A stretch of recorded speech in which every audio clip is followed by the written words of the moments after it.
She said, then tell me when. I think I tried to say I'm sorry. Then she said these words of reverence. Please don't leave me hanging on and on. I see the light in your window. Look at the sky and we can go. Oh, get up, get up, get up, and I'm gonna pick you up and take you where I wanna. Get up, get up, get up, and I'm gonna pick you up and take you where I wanna. La la la la la la. She sings these words to me. She sings these words to me. The summer sun is warm and you are everywhere. But sometimes it ain't that easy. I count the days till I see you again. You know I tried and I'm sorry. One night can make a difference. Please don't leave me hanging on and on. I see the light in your window. Look at the sky and we can go. Oh, get up, get up, and I'm gonna pick you up and take you where I wanna. Get up, get up, get up, and I'm gonna pick you up and take you where I wanna. La la la la la la. She sings these words to me. She sings these words to me.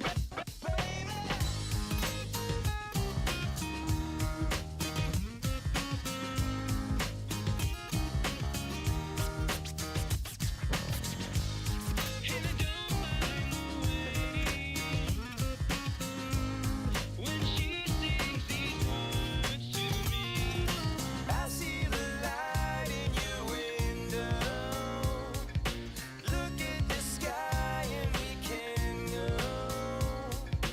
Look at the sky and we can go. Oh, she says these words. She says these words. She says these words. She says these words. Get up, get up, get up, and I'm gonna pick you up and take you where I wanna. Get up, get up, get up, yeah. Get up, get up, get up, and I'm gonna pick you up and take you where I wanna. Get up, get up, get up. She sings these words to me. La la la la la la.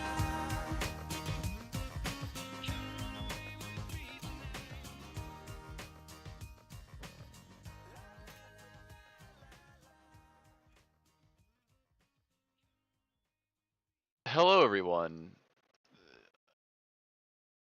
Give me 1 second. I am concerned.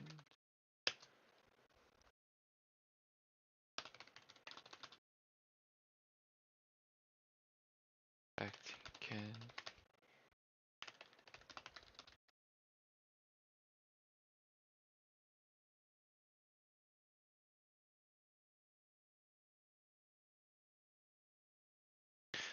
Sorry, I'm doing movie talk in another Discord. They released the full trailer for Tron.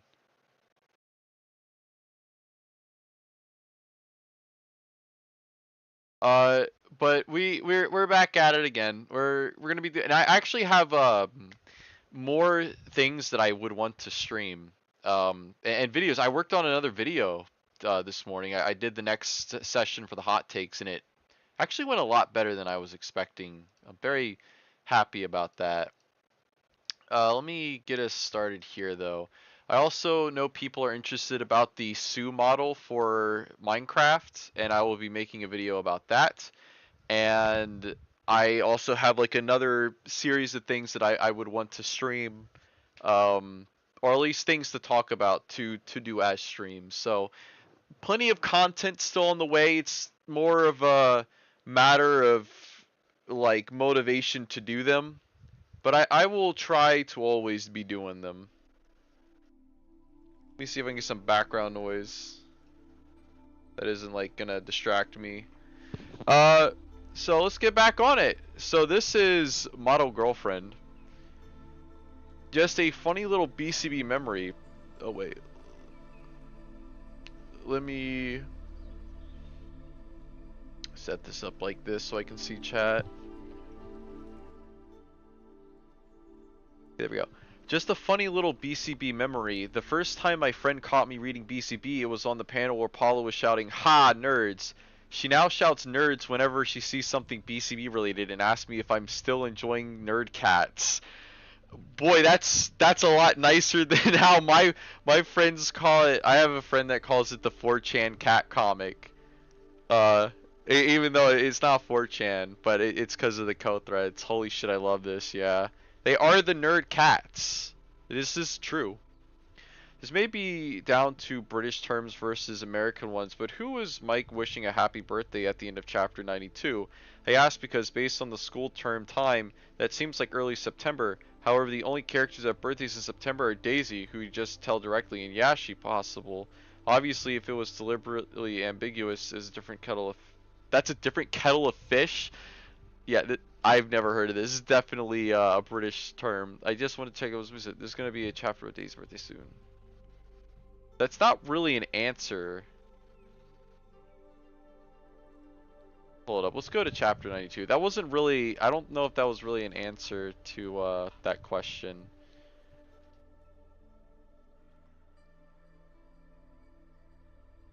Oh, it's to Lucy.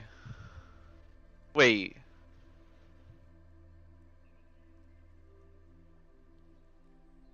Hold up. Lucy, November 7th. Yeah, what the fuck? Wait, who was he saying happy birthday to?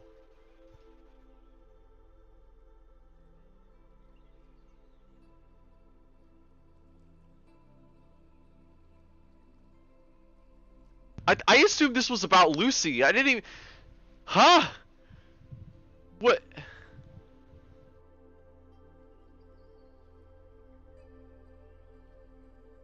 Is it his? Oh, it's his birthday, maybe. I think it's his birthday, because August 10th. Wait, birthdays are September. The more you know. I have no idea. I actually have no idea. If someone could tell me whose birthday took him 29 times, what, 10 months? Starts as August, so I'm pretty sure it's Mike's birthday. School starts in September. Interesting. Can someone give me confirmation on this? Here's some pictures of Sandy and Mike and Daisy.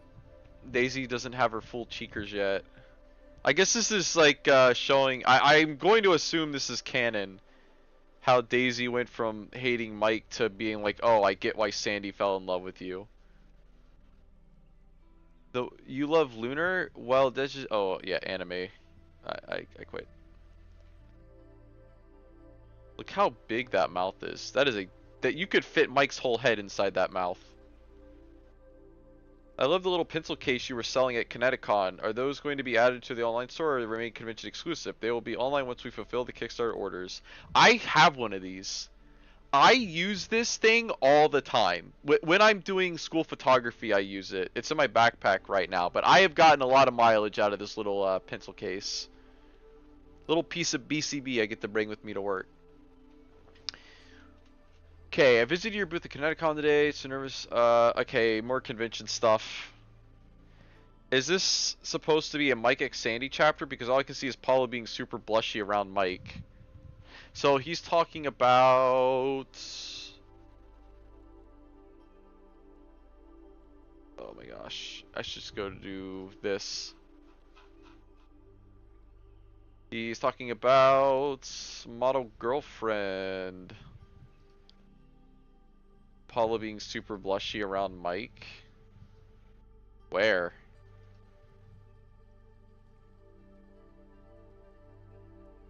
Where? He's got interesting blush marks, like, but all the characters have a constant blush on their face, though. It doesn't really mean anything, except she doesn't really. I don't know. Look how big his eyes are. Look how big his eye. Duh, his eyes. Look at his face. Sometimes the expressions are great in this comic. So I'm not sure if anyone has asked this, but in the comic, Lucy just disappeared. Where is she? Maybe you could keep reading the comic and find out. She knows. She knows that after this chapter, that's when the Lucy happens. I cannot wait to get to the part in this Donde Esta Lucy blog when Lucy comes back. People are gonna freak out. Oh, you two are gonna make me cry. Stop drinking my tears. Gonna take a swim. Oh, look, it's rest in peace, Mia. Rest in peace. Oh God. Hey Teshi, your comic has inspired me so much. It's one of the first webcomics I keep on reading since today, and has encouraged me to start my own, but I'm having a problem with the writing methods. Do you have any tips? And which is the method you use? Well, they misspelled method twice, so it must have been on purpose. Maybe I just don't understand this word. I guess I can help by suggesting stuff that you should not do. Here's the thing. It's not that I wouldn't have gained, and I'm not going to pretend like I'm some professional writer. I just kind of have stuff that I picked up along the way, but BCB, give me a moment. For all its faults, BCB has taught me a lot about writing. How to tell a story, how not to tell a story, also watching a lot of movies, and it's just stuff you pick up along the way on, like, okay, this is how you should. And also just like general, you know, listening to other people talk about how they've told their stories. And it really is story dependent on what you should do in order to write it. But the best thing you can do is like give examples if you have to talk about something in a I don't know. We'll see what Teshi has to say, and then I'll kind of use that as a launching point. BCB started off as a just do whatever the hell you want comic, which can be really fun and liberating, but you totally need some grounding and structure if you want to do something serious. Otherwise, it can be a total mess. Completely agreed. And this also is kind of the this is kind of just proof of her deciding to make the comic serious, and that's why the tone completely changed in it. But the issue is that the original tone is still there at the beginning, and so it causes issues later on when it is more serious and grounded. And like, there's so many comics I have seen where I can tell the person is just making it up as they go. Some are pretty good regardless of that, but some you can really tell, and it completely works to their detriment, especially in the case of the story suffering from plot holes. Almost the pot calling the kettle black, because I know Teshi does have a plan. I just don't know what the inner machinations of her mind are with that plan.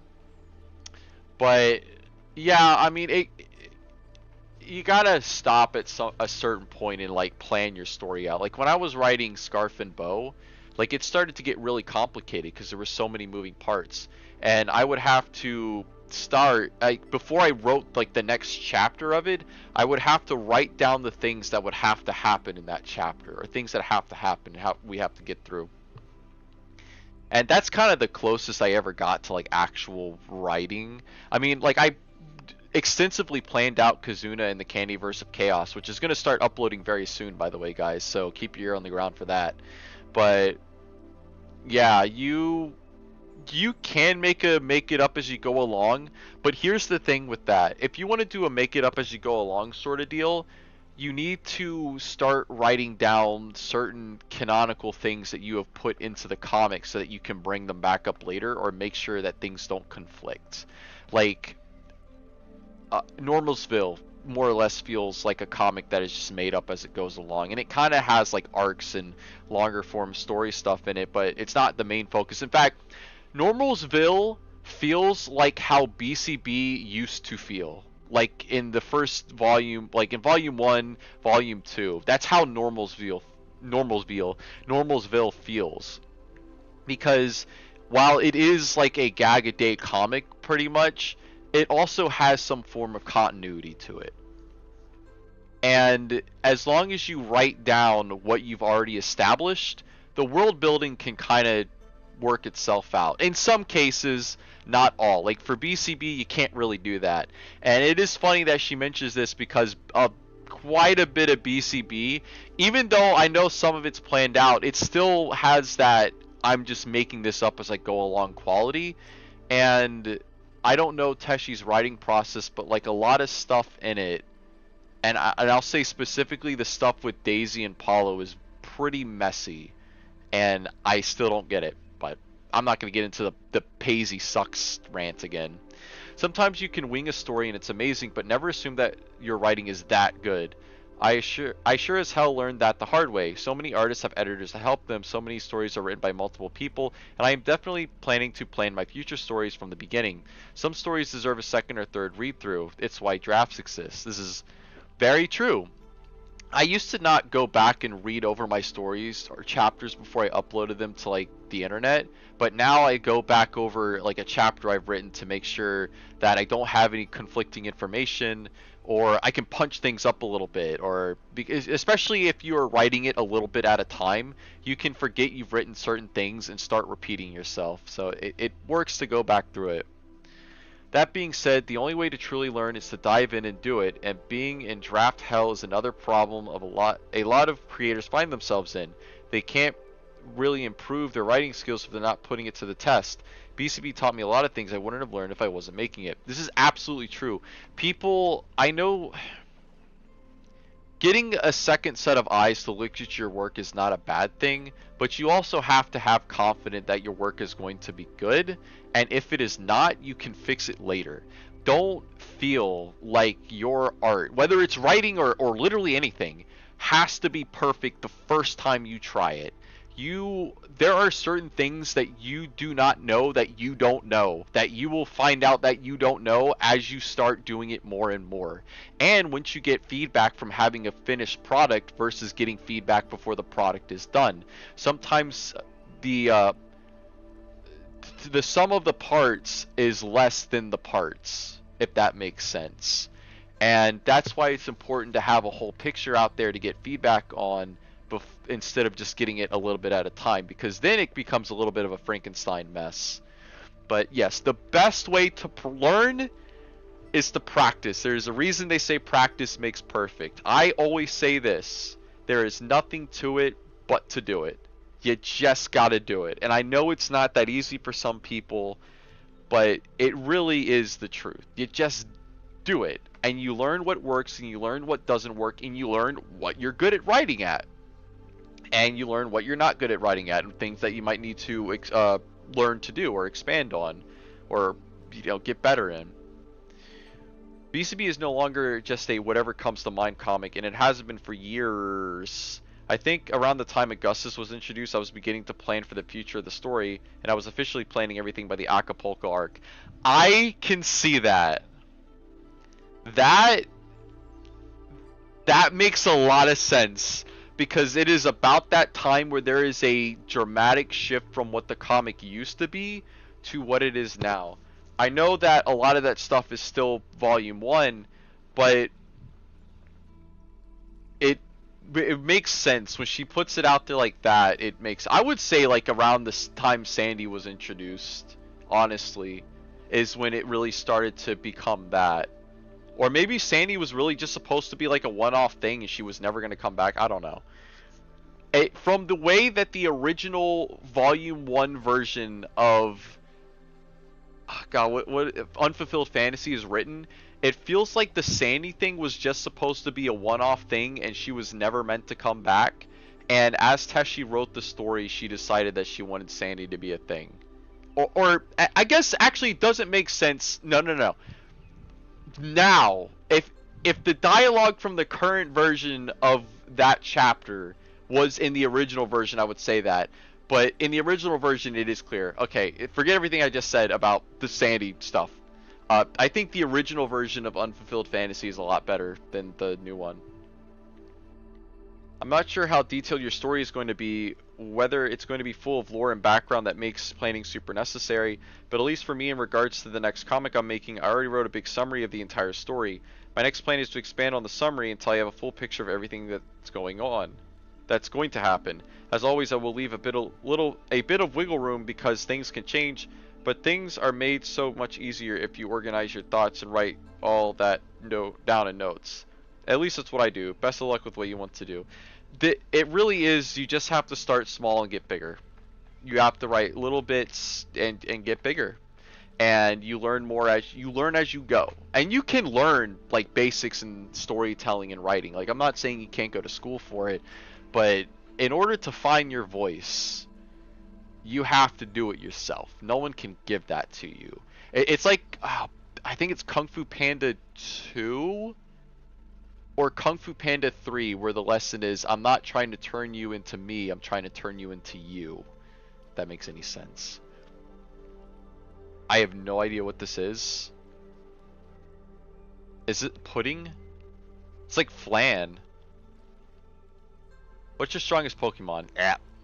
How many of these questions don't you answer? How many do you answer? Big fan. Thank you. In all honesty, I used to try to answer everything, but we delete questions here or there. We only really post 2 to 3 questions a day though, so a lot of questions won't be answered for months and will eventually show up like a slowpoke. I've recently become a lot more ruthless, and if I don't know how to answer a question, I delete it. But I genuinely do read all of them, and I super appreciate them. Especially the sweet ones that are just messages of your support. Sometimes I don't know what to say other than, you're awesome, thank you, but yeah. Either the answer never shows up, or it shows up months later. More flan. Wow. That is a jiggly flan. I've never had flan before, but it does sound like it tastes delicious. My first exposure to flan, by the way, was the episode of Courage the Cowardly Dog where that guy was trying to brainwash people into eating his flan. Oh, they have a duck that holds the spoon. Not sure if this is just me or what, but I made it's a goose. I made a new user on Candy Boro, and I'm trying to upload the art meme, but it's not showing up. I tried twice yesterday and twice just now, and everything's working, but when I clicked upload to Candy Boro, it just refreshes as if nothing's been added. Pics from other users have been uploaded since the first 2 tries, and I've logged out and logged back in, but I still can't get anything to go through. Sorry to trouble you guys. I've tried to make another Candy Boro account since the last time mine got banned a couple of years ago, and it just doesn't let me. I think it's like an IP ban, but I can still view the Candy Boro. So I get the title where is Lucy in Spanish, but who is the logo picture? Maybe you should read the comic to find out. The logo picture?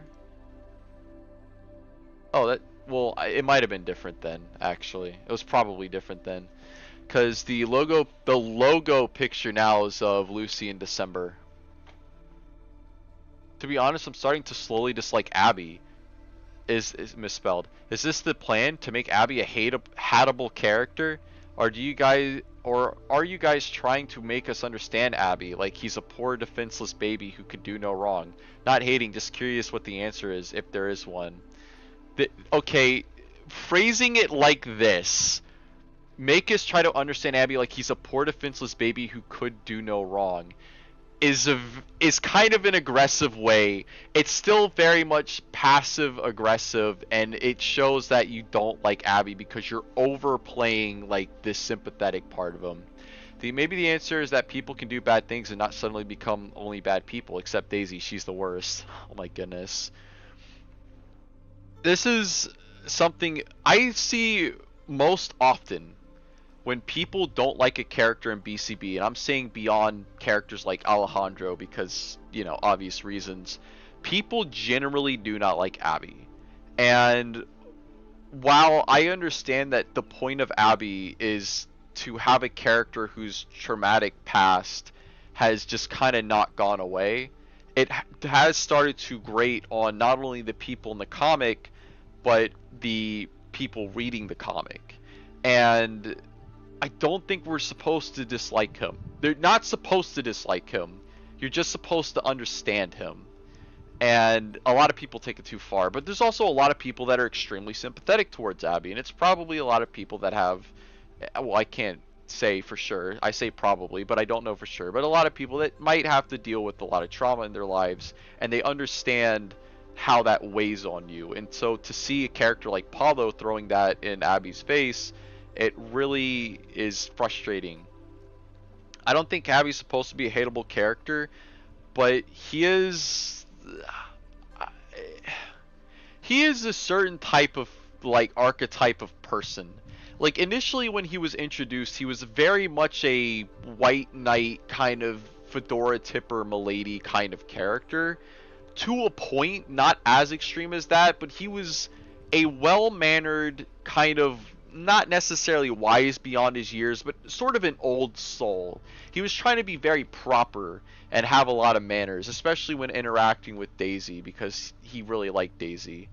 And that sort of mannerism is not like a modern sensibility, and so it made him an easy target to make fun of.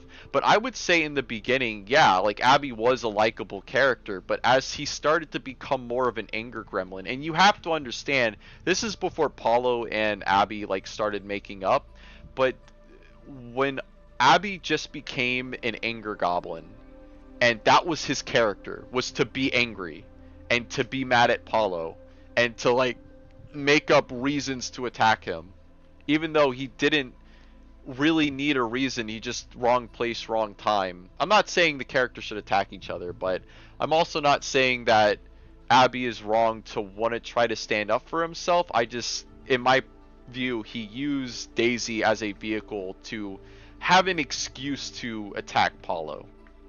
I really don't think that he thought Paulo was trying to pick Daisy up. I mean, maybe he did. Maybe I can't say that. Maybe he did, but I also think there is a very real possibility, and it's very bad faith, I know. But there's a very real possibility that Abby used the excuse of, "Oh, I know you're trying to pick my girlfriend up," as a reason to attack him. I talked about this in the hot takes video that I recorded like not that long before I started doing the stream, where I think that that attack on Paulo was, it was obviously years of resentment, but Abby was trying to justify it by making up some cockamamie reason to do it. He's not a poor defenseless baby. Maybe, but Teshi's saying the answer is that people can do bad things and not suddenly become only bad people. It depends on how much bad that they do. And the other thing too is that we only get small snippets of these characters' lives. Like, they are probably very normal, well-adjusted people or cats off screen. We only see the dramatic parts. So I'm sure Abby is generally a good person. It's just the people that push his buttons bring out the worst in him. And also, he still does have like personal demons that he has to wrestle with that come to the surface occasionally. Oh my goodness. I was wondering if you could relink the blog you stated along to where you and Soupy met. There's actually a little bit of misinformation in that post. Let me correct it because I might as well. At one point around in June, I got access to my computer. Couldn't remember the AIM names. Okay, looking back. Okay, that looking up his name event happened when I came back in September.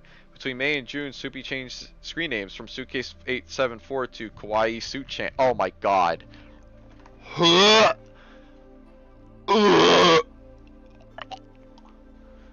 That might be the worst thing Suitcase has ever done, and that's a really high bar.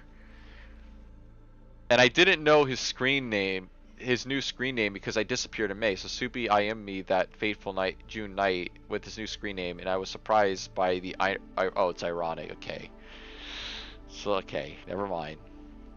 But you on thin ice with that one. This thin. You can't even see between my fingers. It's so thin. I was able to use my old screen name, Teshi LH, at the time, which is why he saw me on his buddy list. I wouldn't have been able to contact him at all, so it was even more awesome that he was the one that contacted me. Now I realize he added Teshi LH to his buddy list when he was going to change over to Kawaii Sudi-chan. He didn't have to, because I was E-dead, man. I had to look up his screen name in September because I could no longer use Teshi LH on AIM and had to create a new screen name. Chiamaya.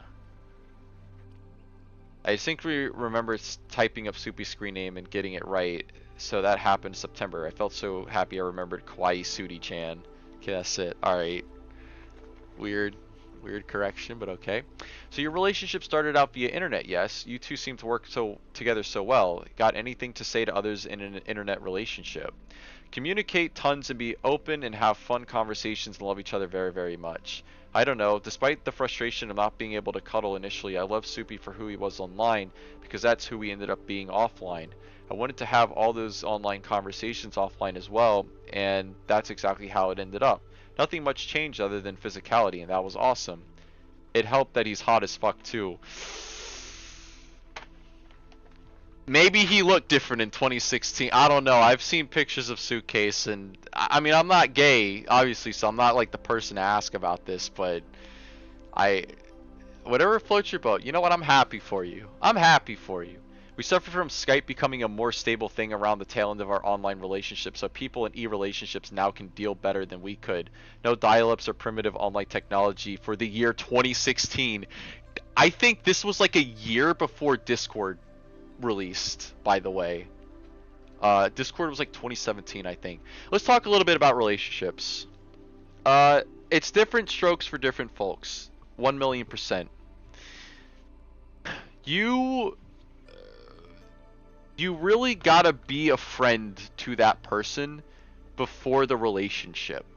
Like, a lot of people use dating apps, and by a lot of people I mean guys use dating apps, and I only ever had a relationship with one person through a dating app, and while it did last for about a year, it was like immediately right into the deep end of the relationship, and there was no time for us to become friends first and to like really understand each other before deciding to be in that. Like, we talked a little bit, but I don't think it was nearly enough time before like we really threw ourselves into the deep end. And I think both of us really just wanted to be physical with somebody, and that's kind of what drove a lot of our actions. But as time went by, it became very clear, at least to me, that we were very completely different people, and the things that I thought that I could look past or learn to get into or learn to love, I just couldn't. And even though I'm in a very loving relationship now with somebody that I was friends with, that I talked to a lot before we like started a relationship, and it was rocky, by the way, before like we got into a relationship, but we spent a lot of time talking and getting to know each other before like anything really, and it was a lot of fun. That's like the most fun part. The falling in love part is the fun part, right? Well, I mean, it's all fun, but you have to be friends with the person first. You cannot, and okay, asterisks, I know that somebody might have an exception to this rule, but you cannot just jump headfirst into a relationship with somebody that you just kind of met.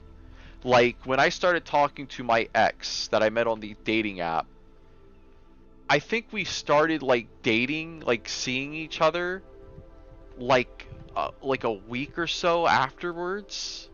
It wasn't a lot of time before we were like really getting physical and like doing like, oh, this is relationship now. If I did it again, and I don't mean get with that person, like if I went back in time. Well, okay, yes, if I did go back in time. But if I were to ever do dating through a dating app again, which that shit doesn't fucking work, dude. Like, even if you pay for it, that shit's such a scam. It's one of the biggest scams. They prey on desperate, lonely people that don't know how to meet people or just don't have the time to do it properly. I would definitely spend more time getting to know the person before getting like physical. I would want to be friends and talk a lot before getting into a relationship. And it's seemingly what Teshi and Suitcase did. Like, I'm telling you guys, it makes all the difference in the world.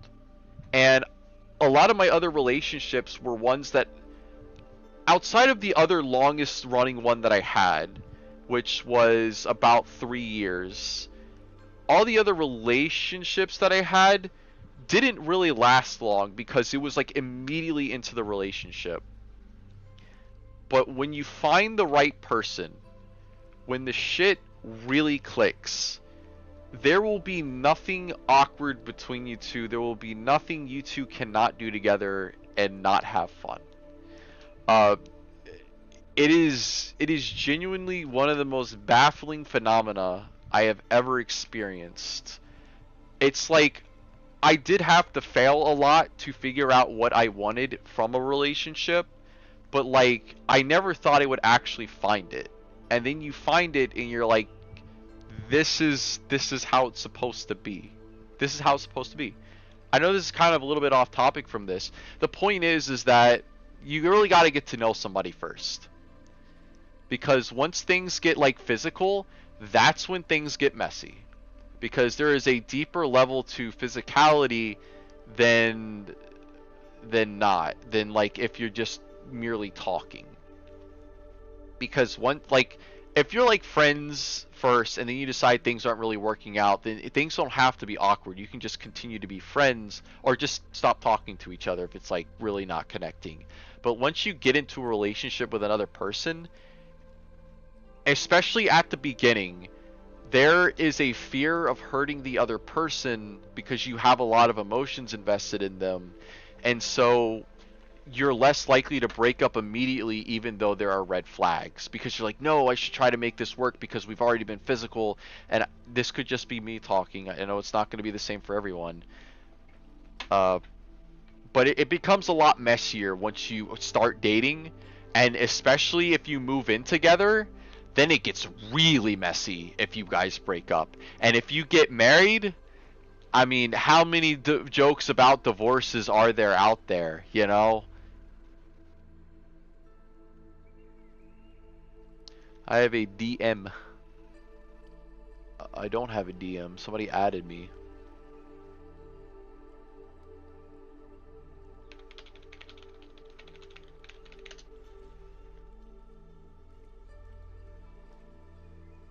Alright. Go back down. How long were you planning on making Paulo bi/questioning? Was it planned all along or is it more recent? Planned for a while. Not recent enough to say it's recent, but not all along at all.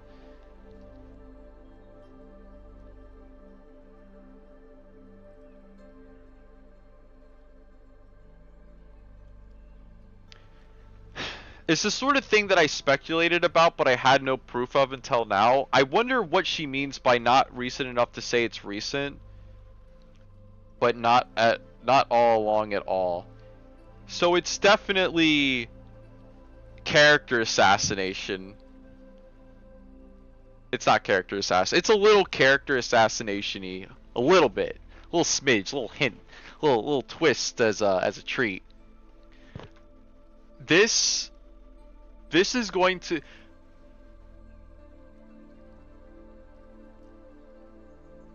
I didn't know about this before the most recent version, the most recent hot takes video that's going to go up next week. But I was talking. People were talking about the LGBTQ side of BCB, and I was talking about how it's very possible a lot of this stuff was always like in the back of Teshi's mind, but she didn't feel comfortable enough, or it wasn't like socially accepted or it's widely accepted enough to really explore those things. But once she became comfortable with exploring those things, that's when the floodgates really opened. This kind of goes against that by saying that it was never always the intention. So it really is, she just decided to make everybody bisexual because, which isn't a great look, but whatever. I mean, it's not that big of a deal. It is an interesting look, though. I really genuinely believed that she always wanted to explore these themes, but just didn't feel like comfortable enough. And maybe that's still true. Maybe it's like we meet halfway. Is it okay for a man to love a fictional cartoon cat? I'm asking for a friend. Don't worry, I love Garfield too. Which cat, though? Which cat are you in love with? Because of the Patreon bucks? I don't think that's necessarily true. The Patreon peaked during Eternal Flame and then started tapering off. So it definitely has nothing to do with the gay. Paul and Lucy, my nerds. I love this. Actually, I've been meaning to do this. Hold up. Patreon stats. Let's take a look at the Patreon stats real quick. Graphtreon. I haven't looked at the BCB.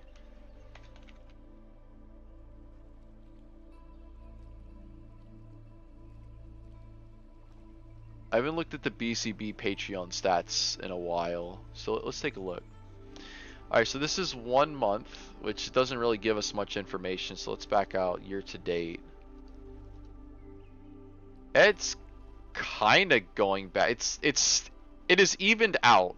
So this is getting off topic. So July 1st, 2021. What was happening then? I believe it was during Eternal Flame. Yeah, so it's May, June.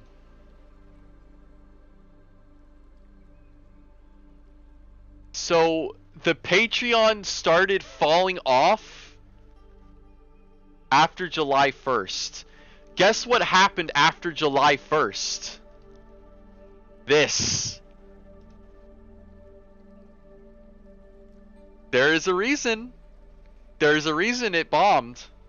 And it's continued to. It is evened off, which is great. I mean, I don't want them to fail by any means. It's kind of gone back up a little bit, but it's mostly evened off. What was happening April 1st, 2022? What was happening during then? I think that was like right before track meet. April 1st, 2022.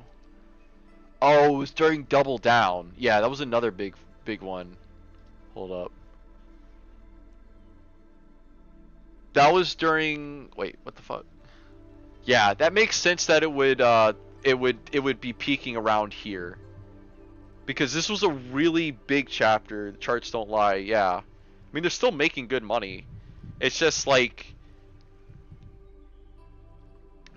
there is another few. I can't say for certain, but I feel like there is another reality where Teshi got Mike and Lucy, or at least had Mike and Lucy start repairing their friendship, and this did not happen.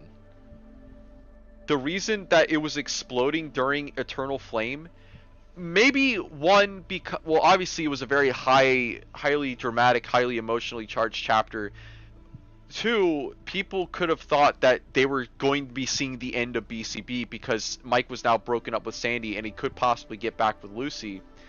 But the moment that Teshi rug pulled is when everyone lost interest. The numbers do not lie. There is a reason. It's because she stopped writing what people... And I'm not saying you should bend down to what your audience wants to see. You have to balance it out. But is this indicative of a poor storytelling decision? Is this like actual undeniable proof that her deciding to get Mike back with Sandy was the wrong decision story-wise? That's not necessarily true, by the way. There's a lot of fantastic stories that don't make a ton of money just because, you know, no wide mainstream appeal. But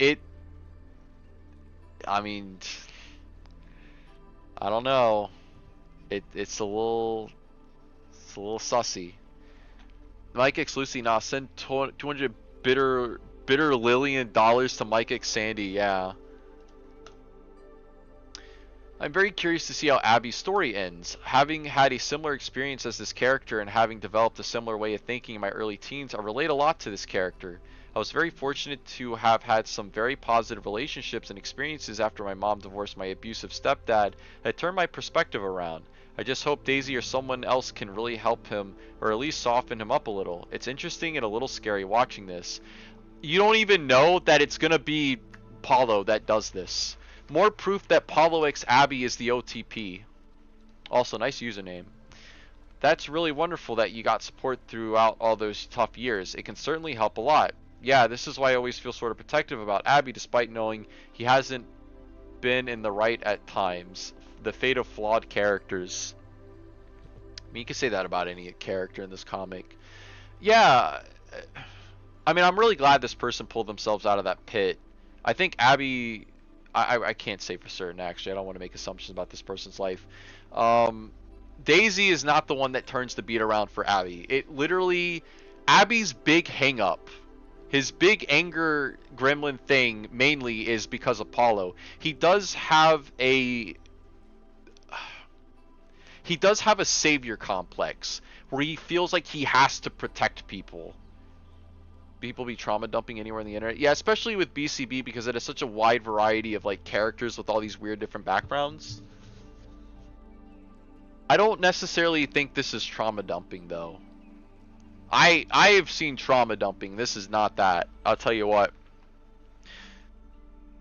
Uh, Abby has a savior complex. He felt powerless when his dad was around, but now he feels like he has to protect people to save them from dying. Even though them dying is like the most extreme, it's like the worst extreme case scenario. And because of this, this leads him to overstepping boundaries and doing the wrong thing when he thinks he's doing the right thing to protect people. Like, here, let me just pull up an example instead of me just telling you guys. Better to show, not tell, right? Let's see. I think it was...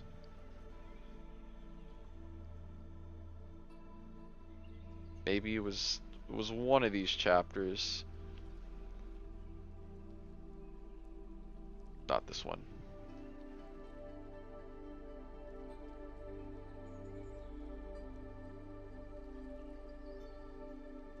This one, right here. So, Tess is getting cornered by some guy, and Abby shows up and decks him in the face.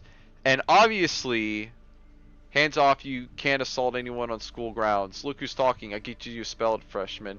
That'd make for two of us, wouldn't it? Technically, this guy never assaulted Tess. Oh, no, he put his hands on her a little bit. He's doing a little bit of a weird thing. Oh god, look at Jessica.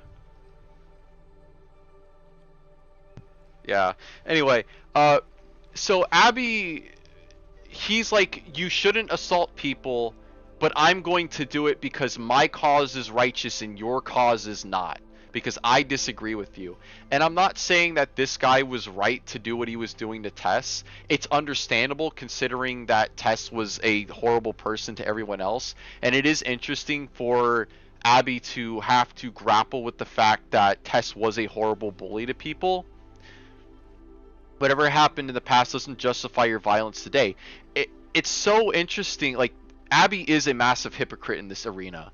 And the problem is that we've never really seen him come to terms with it. Like, he admits that he gets angry and he doesn't want to be, but he's never, like, been like, yeah, I'm a hypocrite for all of this stuff that I've done.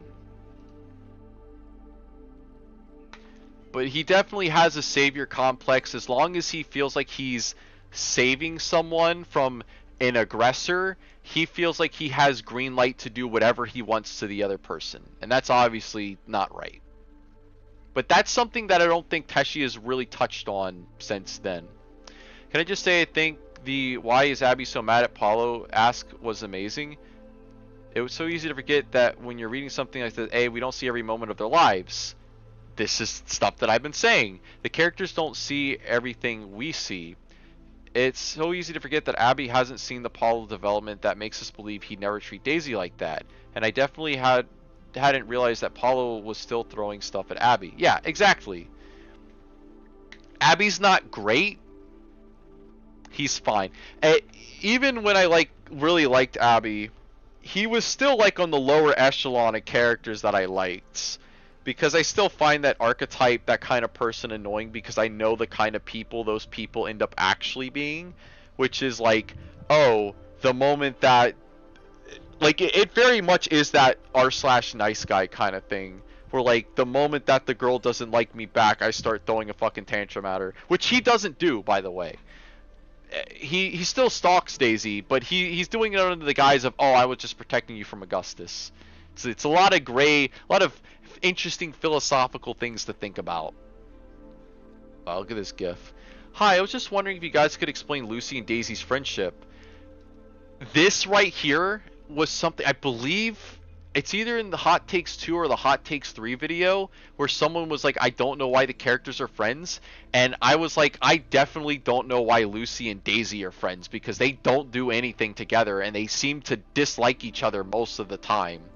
It seems pretty obvious how they both feel about Mike and Paulo, and Mike's and Paulo's friendships has been getting ignored more since Lucy left. But what about Lucy and Daisy? It seems pretty obvious that they at least care for one another, but do they get along well? Do they ever hang out without the guys, save Lucy's birthday? And to be fair at this, there was a bunch of other people at Lucy's birthday. It wasn't just Daisy and Lucy. Does Lucy consider Daisy to be one of her closest friends? Daisy is jealous as hell of Lucy despite having a lot of friend affection towards her, which we don't see too often. I said in my hot takes video, that may or may not be up, that it feels like Daisy and Lucy are only friends because they are friends with Mike and Paulo. And if it wasn't for Mike and Paulo, Daisy and Lucy would have nothing to do with each other. And Lucy has always found Daisy annoying but endearing. I can kind of see this. I have never seen this. When has this ever happened in the when? Lucy sees Daisy as a pain, but she doesn't deserve anything bad, which is why Lucy was particularly abrasive to Augustus. Yeah, that's why Lucy became his friend, even before she tried to kill herself and he saved her. Daisy and Lucy have better girlfriends than each other, but they were okay coexisting among the boys. Like I just said, they are only friends because of Paulo and Mike. Though Daisy put way more effort into the friendship despite the annoyed feelings she harbored towards Lucy's ungrateful attitude. I swear I'm not reading this shit before I say it. It's good to know that I'm like picking up on the character stuff Teshi's trying to put out, because like my biggest concern is that I misinterpret things. And it's good to know that I'm kind of getting my finger on the pulse of like who these characters are and what the intentions are. To be frank, I've had friends in my friends group that were only friends because they were in the same group as me. Yeah, it feels like that situation.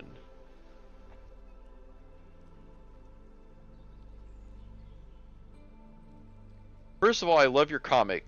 It's one of my favorite webcomics, but did you guys plan Lucy having a dramatic exit from the start? Or was it like one day you thought of it?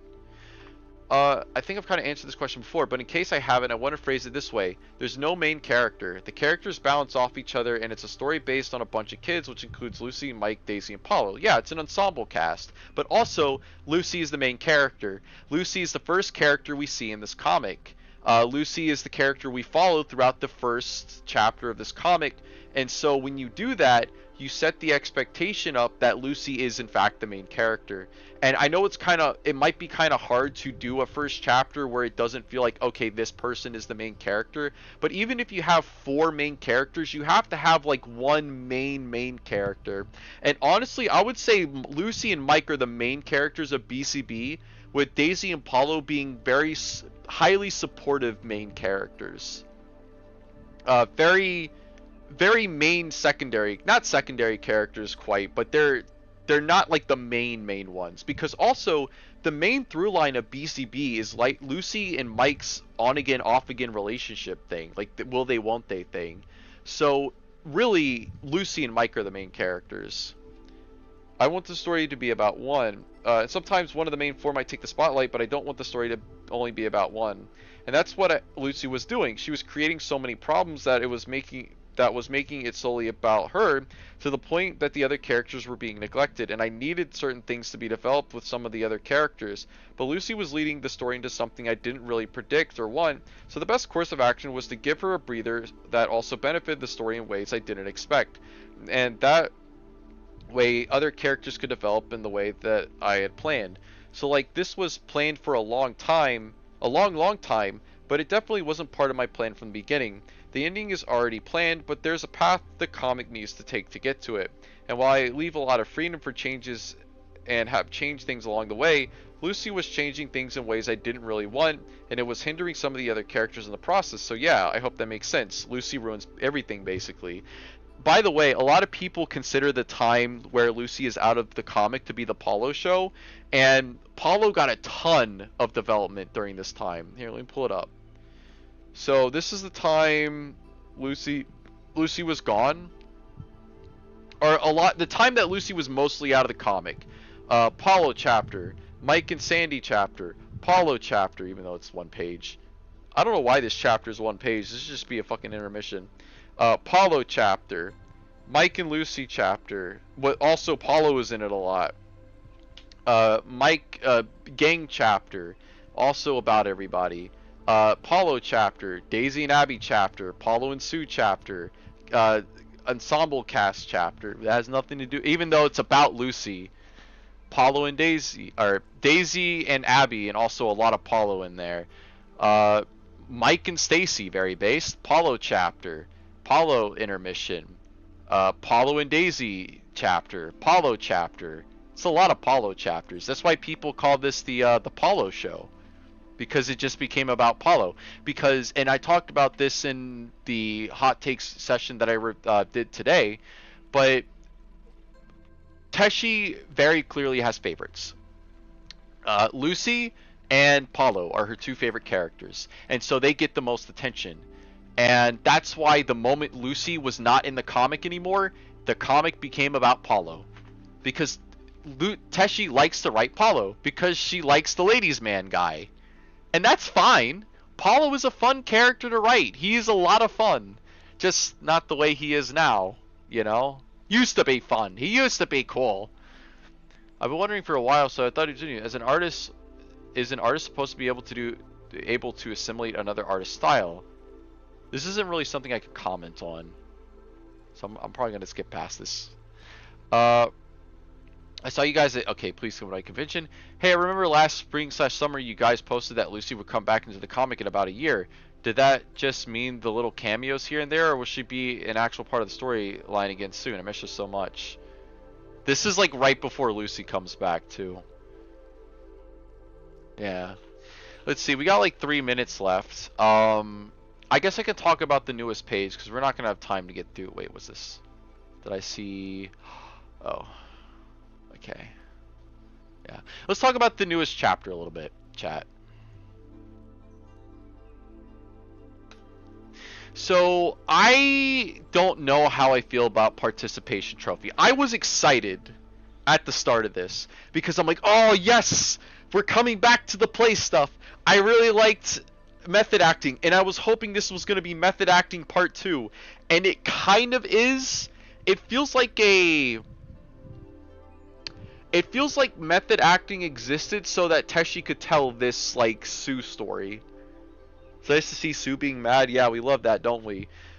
It feels like Teshi did the method acting thing because she wanted to talk about Sue's ego.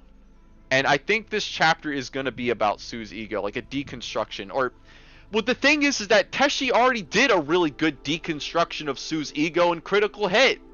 But I guess we're doing that again. And also popularity contest. I'm not saying I don't want a Sue chapter. I am saying that I am a little concerned about how things are being portrayed here. Sue's becoming a little bit of an anger gremlin. Also, Amaya's here. You know what? This is an Amaya chapter now. Sorry, I'm fine. Just happy Jessica's getting recognition for her hard work. Clearly not happy, though. Where'd the juice box come from? Anyway. She's getting angry. She's angry because no one's paying attention to her. Also, Daisy's here. He thinks he's so smart. One of the few brilliant, please. You hope you're not including yourself in that equation. You probably would. You're so pig-headed. What a buffoon. Don't make me laugh.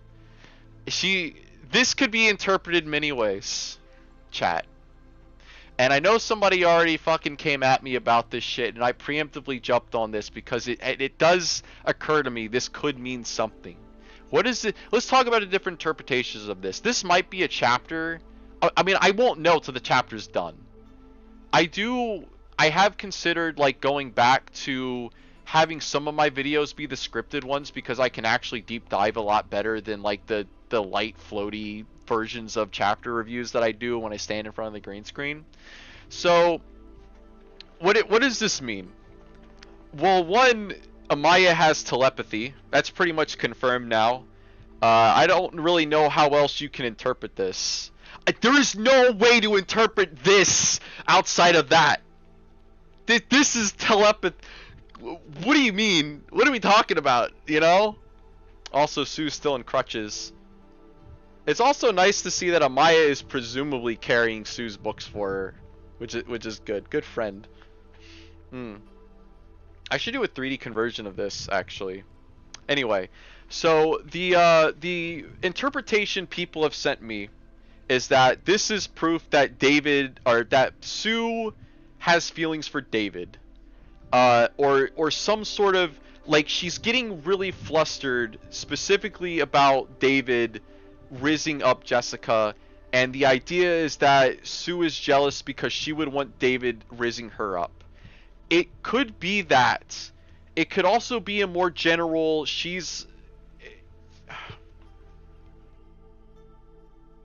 we have to see how it plays out because we don't have enough information.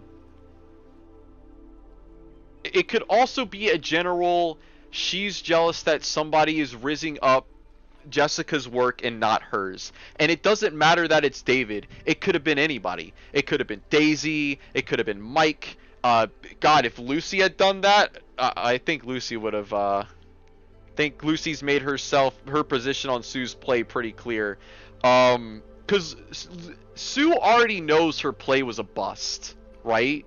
She already knows that it kind of sucked and that it made a bad situation worse. But like, it's one thing for her to admit it out loud to herself, but it's another thing for her to have to deal with somebody else saying it and to, like, really rizz up. So it could have been anybody rizzing it up. And I do know what happens on the next page. Somebody leaked what happens on the next page in the code thread, and we can talk about that a little bit. But one interpretation of this is that she is specifically jealous of David giving his attention to Jessica. Another interpretation of this is that she is jealous of anybody giving more attention to Jessica. And while I think David's interpretation of Jessica's play is extremely, like, surface level, it's nothing to, like, really fully sink your teeth into. Even though the play, like, the drama around the play is just kind of resolved, she is still upset that she's not getting that recognition. And David has been on record many times saying that he thought Sue's play was bad. What a buffoon, don't make me laugh. The other way to interpret this is her just playing David off as an idiot instead of, like, actually accepting that people like Jessica's play more than hers, right? Like, she's trying to deflect and belittle David's intelligence as a way to protect herself from him. Like, oh, David's an idiot, so it doesn't matter what he thinks about someone else's thing because he's a stupid idiot. And that's what this is.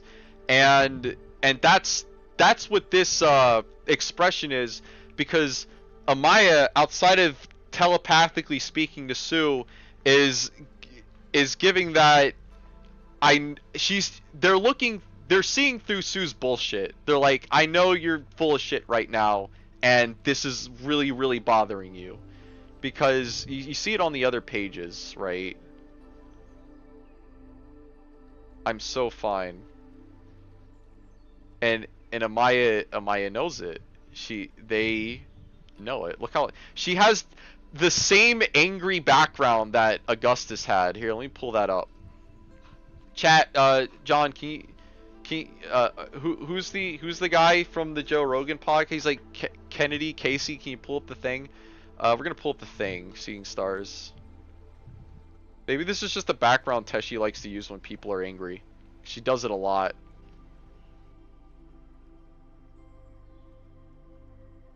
Get this out of here. Same vibes, by the way. Same vibes, Jamie. Yeah, Jamie, can you pull up the Angry Augustus panel? Yeah. But it could go either way. If you wanted to write a David X Sue story, this page right here, depending, and I don't know how the rest of it's going to go, but this page right here is the launching point for that, right? This is the part where you go, oh, but secretly inside, Sue was just jealous because she wasn't getting David's attention. And on any other day, I would say you're right. But it is also fan fiction, so if you want to write it that way, that's fine. I think this is a general Sue just being angry. As much as she's also outwardly, what will Teshi to smoke make a good, what will Teshi have to smoke to make a good David X Sue ship? There's nothing you can smoke. Wasn't there a page? So I think that page was misinterpreted. Also, she said that's not going to be in the comic anymore. She said it was a scrapped page. I think that the pages that were scrapped were supposed to come at the end of method acting, possibly, and she decided to make it its own chapter. But it also wouldn't make any sense for Sue to have any sort of romantic feelings toward David. And I know that Teshi is the goddess queen of, like, just throwing romantic emotions to characters with no build-up, because she did that with Paulo and Daisy. Actually, it's even worse with Paulo and Daisy because they had negative fucking build-up. And then she's just like, oh, they're in love now, I've decided. So it would not be beyond the realm of possibility for Teshi to do that, because she does it all the time. Futures 3000's BCB will be the Bible, will be next to the Bible. Bittersweet Candy Bowl Fanel is First University, yeah. We preach the gospel here.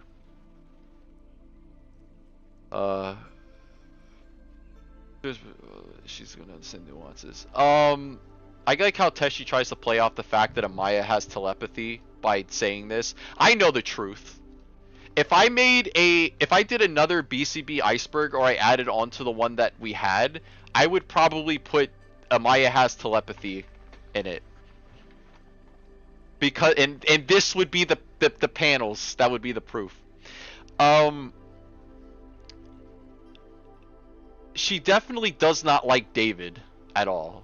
She, as dumb as she thinks Paulo is, she thinks David's really stupid. She thinks David's a stupider version of Paulo, albeit a little bit nicer. Like, the stuff with Paulo, she's more or less kept a lot of her dislike of Paulo to, like, shit talking behind his back. But, like, David, she's openly said, I don't like you. Maya might be the genie girl that McCall kept yapping about. Yeah. Let's see if I'm going to pull up what happens on the next page. I'm not going to leak the page because I don't have it, and I wouldn't leak it even if I did. But let me see if I can find...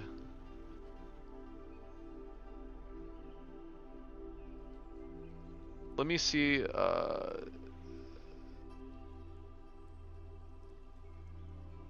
Okay, so this is... Can I just, like... Can I just, like, section it off as its own? We don't need to do that, it's fine. Here. I know stream's going on a little bit longer today, guys. Just bear with me. Oh. I do want to look at the pages. If somebody wants to... If somebody wants to link me the pages from actually, I might be able... You know what? I'm gonna be able to find it. Just give me a second.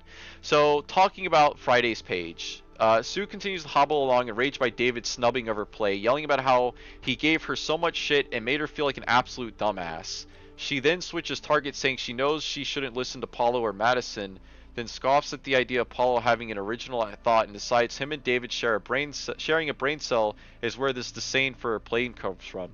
So she's specifically saying it's Paulo and David's fault that people don't like her play. She then looks sad and says that no one wanted to talk about or cared about her play unless it was to shit on her, and that fucking hurts a lot. Then she questions if her idea was really so terrible, potentially referencing her using the play to try to get Mike and Lucy together again. It was a bad idea. I don't think the play was bad. It was weird, a little bit strange, but because it was made for a specific purpose, I think both plays are fine. I mean, at least we got to more or less see the entirety of Sue's play. We didn't even get to see how Jessica's play ended. I guess we saw the beginning of Jessica's play, but not the end. But we saw the end of Sue's play, but not the beginning. Message retracted. Can't wait until the next page proceeds to enter Desu archive. So, someone's like, Paul mentioned Paul X Sue, let's go. This was not me, by the way. This was not me, chat. I swear it wasn't me. I don't even think this is what the file is called in my computer. And then I responded. Said, this isn't anything she doesn't know, though it is interesting. This is Cope, but interesting she mentions Paul at all, seeing he's had nothing to do with the scene that she's walking away from. He really does live in her head rent-free. More proof. See, that's proof right there. The proof is in the pudding. And it's right here. She just can't stop thinking about him. Paulo had nothing to do with whatever David was saying. She just can't stop thinking about Paulo affecting her life. Let me see if I can find the pages people are specifically talking about, though. Let's see. It should be in the Fanel somewhere.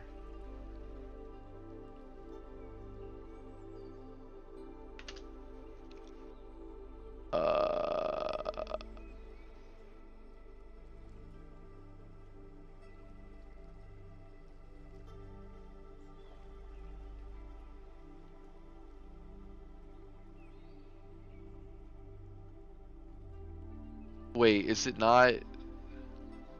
Let's see.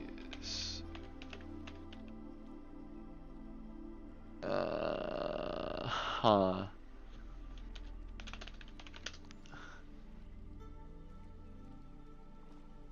Let's see.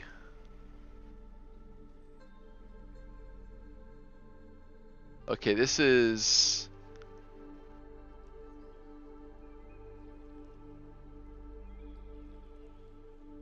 Why would I?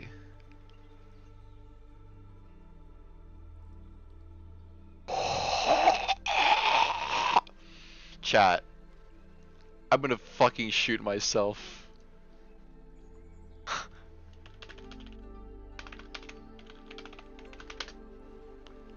Why would I ever say Suix David, we've been over this? David X2 is okay. I cannot believe there was a point in time where I was Sue X David.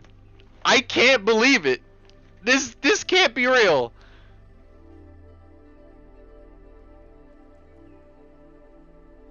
Oh my god. This is not even Death by David X Sue. Let's see. It's definitely not Paula. Sue's both. I don't know if I'm gonna be able to find it.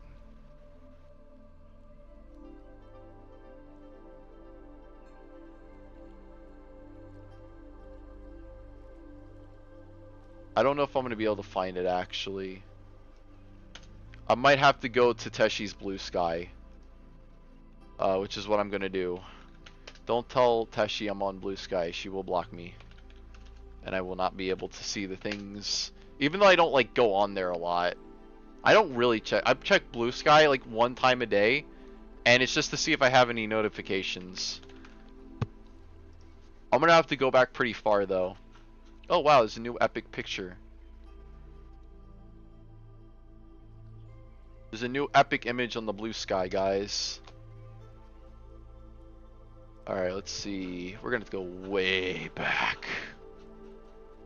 What is this? Wait, can I just look at, like, media? Is it possible to search things through someone? You can't, can you?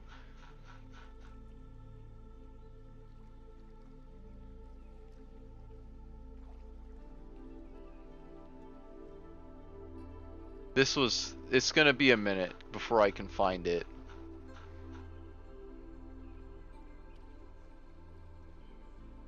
Wait, what?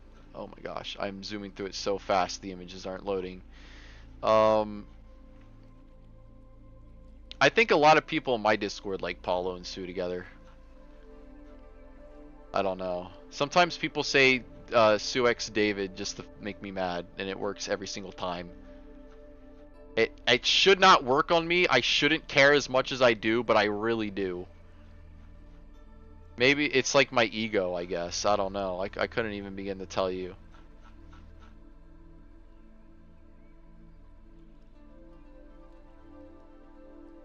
Oh my gosh.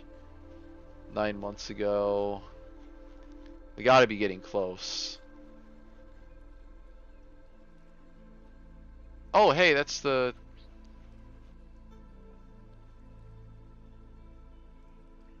Hope I didn't scroll past it.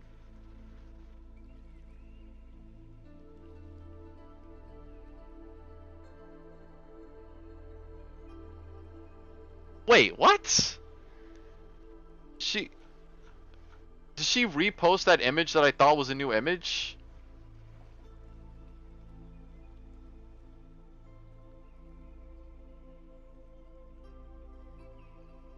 Oh god, when was the play chapter? Hold up. And like I said, if anybody can find this for me real quick, or if they just have it offhand, first degree burn. I don't know why I even feel like I have to prove this. Method acting. It was 24. Maybe she removed them. I feel like Blue Sky is fucking up right now because some of these posts.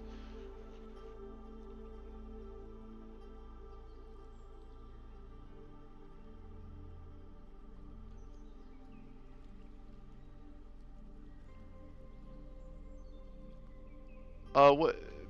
Okay, let me see if I can find it like this. Let's see, BSKY.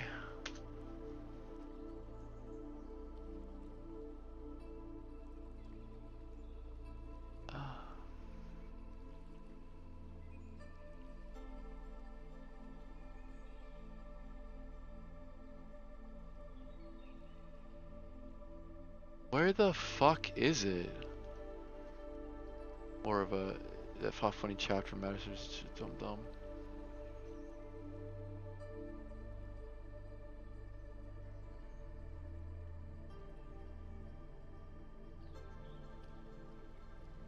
Oh, is this really? Is it just gone?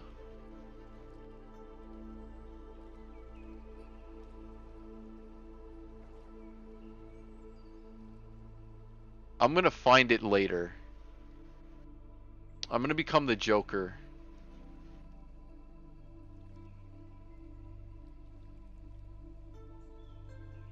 End of feed. Okay, I definitely scrolled past it.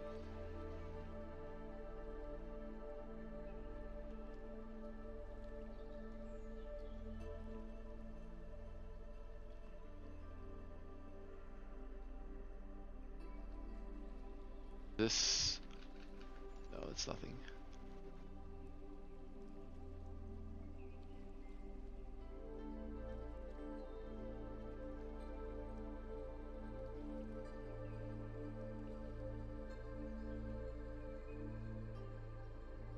Months ago.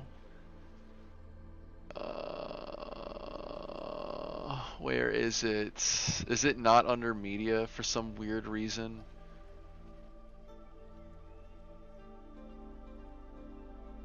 Or is it just not there anymore? Oh, wait, here it is. I found it. Okay. Alright. Here it is. Here it is, chat. We did it, chat. We found it. Okay. Alright, let's see. People are posting their thumbnails. Here's some of mine. I'm shocked. The thumbnails have changed a bit since I started scripting on my notes. And I thumbnails. Okay, so if you guys can read this, please let me know, because I don't read Teshi-E's. Probably the best we don't have like spoilers for this. Thumbnails of 4 to 7 from the chapter Fuel Economy. I don't want to transcribe the text. Oh, this is Fuel Economy. Thumbnails from a scrap chapter. When the dialogue is minimal, I write within the panel, but the dialogue was written in a notes app, otherwise there's too much content to scratch. So this...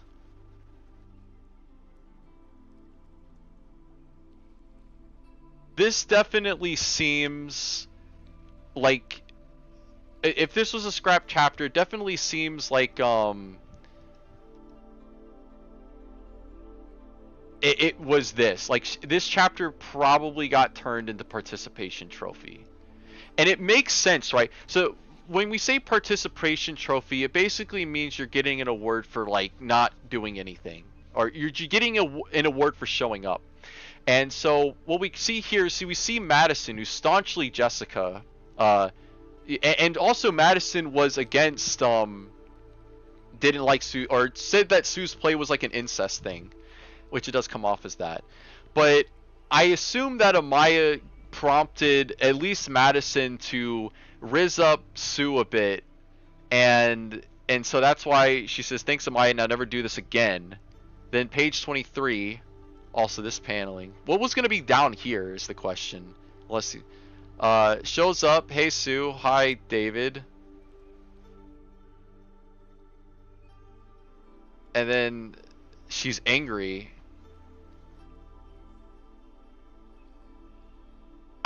What does this mean?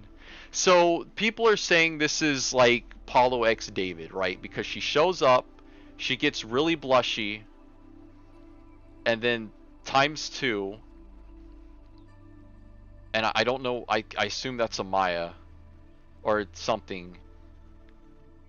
Oh, is this Amaya being really angry? Oh, it could be David talking shit about her play. My interpretation is that David's talking shit about her play, and she's still up. Oh, you know what? I got it. I figured it out, chat. I figured it out. This is not Paulo X David. Or Paulo X David. Maybe it is. I don't know. This is not David X Sue. So this is what we're looking at here. I'm putting it together, chat. This is film. I'm Matt Pat. Welcome to Comic Theory, where the only show. Shut up. So. Also, that dot like right there looks like she has a nipple. Sorry I pointed that out. Now you're gonna not be able to unsee that. So the whole point of this is that Sue feels bad about her play. Amaya goes out of their way to riz Sue up by trying to get people to say nice things about it as like a participation trophy, like like a pat on the back for doing the play to begin with. So she feels better. She comes across David. David's talking shit about the play to James. That's very clearly James. And so Sue starts feeling upset again because David's talking shit, and also David's getting a little anxious because he's saying it right in front of Sue, and it's clear Sue's getting upset.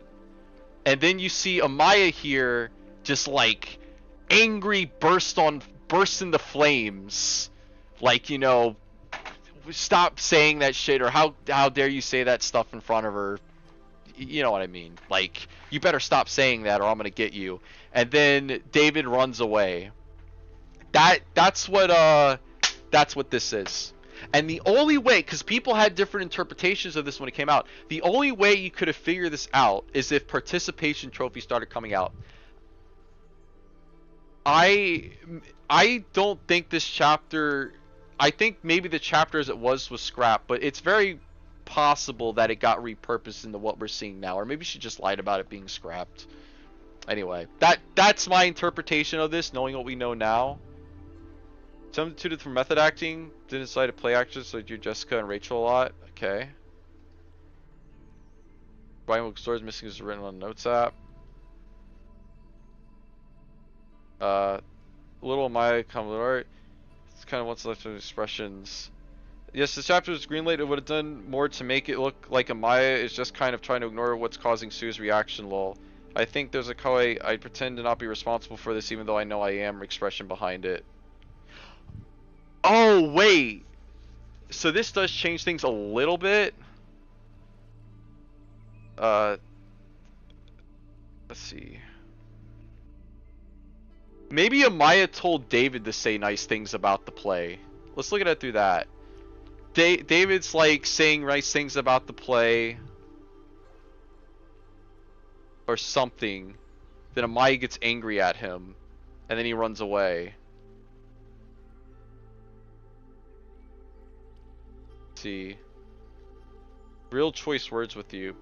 Maya is looking at embarrassed anger. Sue stares in embarrassed anger at Amaya. What is Sue about? Only what does Amaya know? Perhaps patrons will one day find out. So the other way to interpret this is that What is Sue upset about? What does Amaya know? Is Sue upset because she has a crush on David, and Amaya like let slip to David that she has a crush on him, and that's why she's angry at her, or at them? She's embarrassed, angry. Embarrassed anger. Or is it possible that David's saying, "Oh, well, I'm just saying what Amaya told me to say"?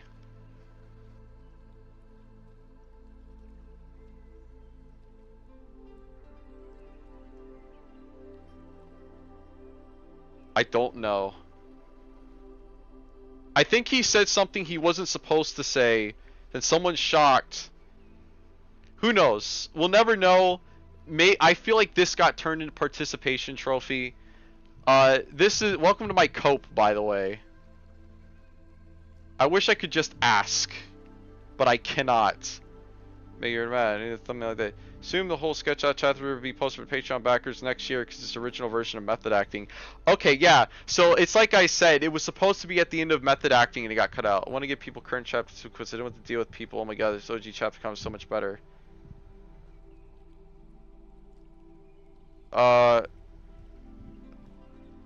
So yeah, so she split method acting, or she expanded. That's why this feels like an extra part. Like it feels like an extension of method acting.